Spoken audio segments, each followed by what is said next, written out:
안녕하십니까. 엑스텐 방송 시간입니다. 어제는 큰 랠리가 있었습니다. 시황 한번 보겠고요. 그다음에 최근에 스태그플레이션 얘기들이 많이 나오는데요. 과연 지금 기름값이 좀 내려오긴 했지만 그래도 스태그플레이션의 가능성을 점검해보는 시간을 갖도록 하겠습니다. 어제 지수 동향입니다. 갭상승으로 출발해서 초반에는 좀 물량 좀 받다가 다시 반등을 줬고요. 그러다가 또 물량을 받다가 좀 더 올렸습니다. 그렇지만 고점보다는 많이 좀 밀려서 끝났다 이렇게 볼 수 있겠고요. 어제 보면 그로스하고 스몰캡이 3.4%로 가장 많이 올랐던 섹터다 이렇게 보겠습니다. 그래서 오랜만에 큰 랠리가 있어줬다 하는 걸 볼 수 있고요. 역시 기관이 먼저 움직였다는 거 저희가 저번 주에 확인을 했죠. 오늘 이제 발표가 나옵니다. 그러면 과연 기관들이 얼마나 그 주식을 채웠을까 하는 거를 좀 오늘 저녁 때 알아보도록 하겠습니다. 그리고 저희 포트도 하루 만에 4%가 올랐습니다. 그래서 10만 2천 불로 돼서 결국은 2% 플러스로 이제 상승 반전했고, 종목들도 10개 중에서 5개가 플러스 사인이 나오고 5개가 마이너스 사인이 나오고 있습니다. 버티볼딩스가 65% 올라 있고요. 연초 대비해서 그 다음에 사운드하운드가 33% 빠져 있는 상황입니다. 포트도 잘 가고 있습니다. 자, 그동안 우리 시장을 짓누르던 미국과 이란의 전격 휴전 소식이 전해지고 있습니다. 이로 인해 유가는 무려 13%나 폭락했고 뉴욕 증시는 모처럼 시원한 안도 랠리를 해줬죠. 이 반전의 시황 상황을 낱낱이 살펴보겠습니다. 화요일 저녁 데드라인 90분을 남기고요. 극적인 휴전 합의가 도출되면서 시장은 최악의 지정학적 리스크를 피하게 됐습니다. 이 소식은 유가 폭락과 뉴욕 증시 안도 랠리라는 가장 강력한 트리거가 되었습니다. 토요일에는 파키스탄에서 본격적인 협상도 개시될 예정이라고 하죠. 하지만 주의해야 할 남은 불씨도 있습니다. 이번 논의에서 이스라엘이 배제되었기 때문에 이 휴전이 레바논 공격에도 적용이 될지 아직 미지수입니다. 완전히 마음을 놓기보다는 상황을 계속 주시해야 하는 이유인 것입니다. 서류상으로는 휴전이지만 실제 물류망은 여전히 심각한 병목 현상을 보이고 있다고 합니다. 분쟁 전에는 무상으로 100척 이상 통과하던 호르무즈 해협이 수요일에는 단 4척만 통과하면서 4월 최저치를 기록했다고 합니다. 이란이 하루 통행량을 10여 척으로 제한하고 통행료까지 부과하겠다고 통보했기 때문이죠. 게다가 사우디 석유 수출의 핵심 대안인 동서송유관에 미사일과 드론 공격이 계속되고 있습니다. 따라서 여전한 유가 변동성에 각별히 주의해야 될 것 같습니다. 구체적인 숫자로 시장의 환호를 한번 확인해 보겠습니다. 6월물 브렌트유는 배럴당 94.75센트로 무려 13%나 폭락을 했습니다. 이는 2020년 코로나19 수요 충격 이후 최대 하락폭이라고 합니다. 유가가 떨어지니 증시는 날아올랐습니다. 다우지수는 1325포인트 플러스, 그다음에 나스닥과 S&P 500 역시 각각 2.8%, 2.5% 급등하면서 우리 투자자들의 마음을 따뜻하게 해주었습니다. 유가 폭락은 증시 내에서도 섹터별로 극명한 희비를 보여줬습니다. 먼저 타격을 입은 건 에너지와 화학 기업들입니다. APA는 9.35%나 급락했고요. 마라톤과 옥시덴탈도 5% 이상 하락을 했습니다. 반면 유가 하락으로 막대한 비용 절감이 기대되는 항공과 크루즈 섹터는 그야말로 비상했습니다. 델타는 항공권 가격 인상에도 예약 수요가 견조하다는 소식과 함께 3.7% 올랐고요. 제트블루와 카니발 크루즈는 무려 11%씩 폭등을 했습니다. 특히 카니발은 S&P 500 상승률 2위를 기록할 정도로 뜨거운 하루를 보냈습니다. 매크로 시장에도 훈풍이 불고 있습니다. 투자자들이 연내 금리 인하 기대감을 조금씩 키우면서 가격에 반영을 했습니다. 미 10년물 국채 금리는 0.052%포인트 하락한 4.29%를 기록을 했습니다. 안전자산인 금 가격도 2% 상승하며 트로이온스당 4,749불에 마감을 했습니다.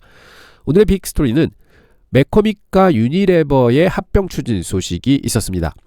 통상 거대 식품 기업들의 합병은요 실패한다는 공식이 있지만 이번만은 그 예외적 성공 사례가 될 수 있을지 지켜봐야 될 것 같습니다.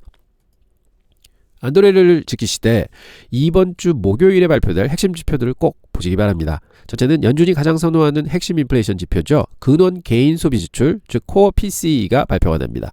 둘째는 미국 실물 경제의 튼튼함을 보여주는 성적표인 4분기 GDP 발표가 있습니다. 셋째는 고용시장이 식어가고 있는지 판단할 수 있는 신규 실업수당 청구 건수도 발표가 될 예정입니다. 지정학적 리스크 완화로 안도 랠리가 시작되었지만 이제 시장의 시선은 다시 연준의 인플레이션 지표로 향하고 있습니다. 여전히 변동성이 남아있는 장세인 만큼 흔들리지 않는 팩트 기반의 투자가 그 어느 때보다 더 중요합니다. 이제 물가 지표 나오는 거 중요하겠고요. 또한 원유의 움직임 또 중요할 것 같습니다. 다 이런 것들이 향후 스태그플레이션이 올 수 있다 하는 우려에 이제 귀하게 되는데요. 그러면 스태그플레이션의 공포는 아직 있는가 하는 것을 살펴보도록 하겠습니다. 우리는 결코 무시해서는 안 될 거대한 먹구름이 저기 있다 하는 걸 알 수 있습니다. 바로 스태그플레이션이죠. 경제 성장을 멈추는데 물가는 계속 오른다. 아주 까다로운 시장 환경을 얘기합니다. 하지만 너무 걱정하지 마십시오. 오늘 저와 함께 이 상황을 명확히 진단하고 우리의 소중한 자산을 지켜낼 생존 전략을 함께 고민해 보시도록 하겠습니다. 우리가 오늘 중점적으로 살펴볼 4가지 핵심 포인트입니다. 첫째는 유가 폭등과 고용시장에서 울리는 경고음이 있습니다. 두 번째는 급격히 식어가고 있는 미국의 소비와 GDP 전망 하향 문제입니다. 세 번째는 채권 시장의 변동성을 보여주는 무브 지수의 급등, 그다음에 현재 주식시장이 하고 있는 착각에 대해 말씀드리려고 합니다. 무브 지수는 125포인트까지 올라서 굉장한 상승을 보여주고 있습니다. 마지막 넷째로는 이런 스태그플레이션 시대의 필수 소비재나 헬스케어 그리고 원자재 관련주처럼 역사적으로 10배 상승을 만들었던 종목군에 대해서 좀 희망을 가지고 살펴보도록 하겠습니다. 숫자들이 조금 무섭게 느껴질 수 있습니다. 전쟁 전 배럴당 60달러였던 유가가 현재 95달러까지 무려 50%나 급등을 했습니다. 많은 분들이 휴전 가능성에 기대를 걸고 있지만 이미 유가는 너무 많이 올랐고 진정한 경제적 충격은 아직 시작조차 안 했다는 점을 꼭 기억하셔야 합니다. 역사적으로 유가가 이렇게 급등했던 7번의 사례 중 5번은 공식적인 경기 침체로 이어졌었습니다. 특히나 유가 상승 전부터 이미 고용시장의 일자리 증가세가 멈춰가고 있었다는 점은 우리가 더욱 경계해야 할 부분입니다. 그러면 지금 유가가 90불이 되었는데 그때보다 더 어려워지지 않겠는가 하는 우려는 당연히 많은 분들이 가지고 계시죠. 그렇다면 이 에너지 충격이 어떻게 우리 경제를 아프게 하는지 흐름을 보시겠습니다. 유가가 오르면 운송비와 난방비 등 에너지 비용이 상승합니다. 이는 곧 재화 서비스 원가를 높여 전방위적인 인플레이션 압력으로 다가오게 됩니다. 기업들은 이익률이 떨어지니 채용을 줄이거나 해고를 하게 되고요. 결과적으로 저성장과 고물가가 겹치는 스태그플레이션 리스크로 빠지게 되는 것입니다. 미국 경제를 이끄는 핵심 동력 소비에 관해서 얘기해 보겠습니다.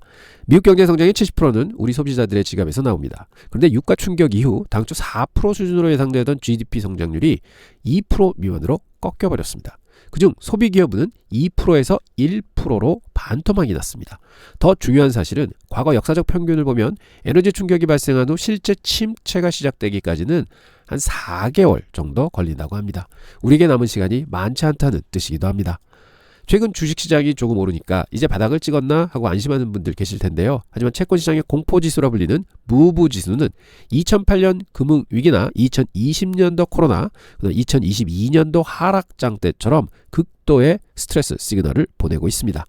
채권시장은 발작을 일으키는데 주식시장만 랠리를 펼치고 있다는 건 에너지시장에서 아직 확인도 안 된 휴전이라는 호재를 성급하게 앞서 반영한 착각일 확률도 있습니다.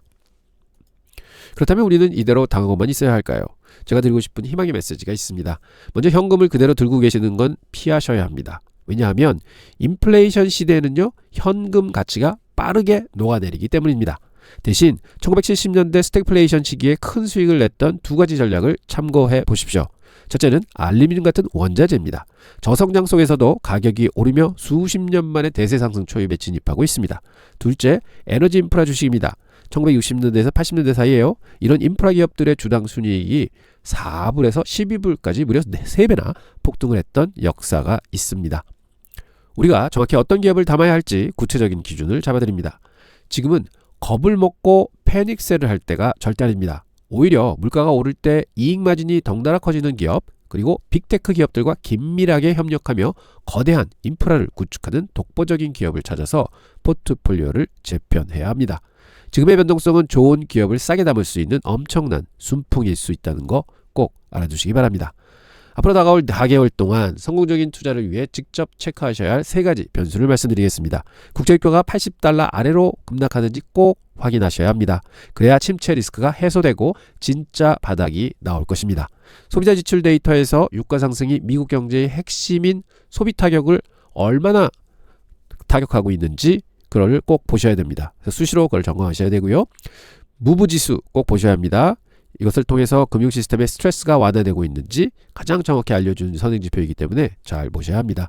이 지수가 안정되어야 진짜 안심할 수가 있습니다. 여러분, 스태그플레이션이라는 단어가 무섭게 들리시겠지만 시선을 조금만 돌려 올바른 곳을 바라보시면요, 오히려 세계 최고의 투자 기회가 될 수 있습니다. 두려움을 이겨내고 철저히 준비하는 사람만이 부의 추월 차선에 올라탈 수 있습니다. 구독자 여러분, 비바람이 불 때는 튼튼한 우산을 쓰면 됩니다. 철저한 계획을 통해서 투자를 하신다면 성공 투자 하실 수 있습니다. 어제 랠리가 크게 있었습니다. 참 다행이긴 하지만 오늘 우리나라 시장 보면 좀 밀려 있죠. 이렇듯이 아직도 확실하지 않은 불확실성이 너무 많이 남아 있습니다. 그러기에 조금 조심하시고요. 좀 항상 지표, 데이터 확실하게 챙겨보시고 그 다음에 그거에 의해서 판단하시기 바랍니다. 내일은 더 좋은 영상 가지고 여러분들 찾아뵙도록 하겠습니다. 고맙습니다.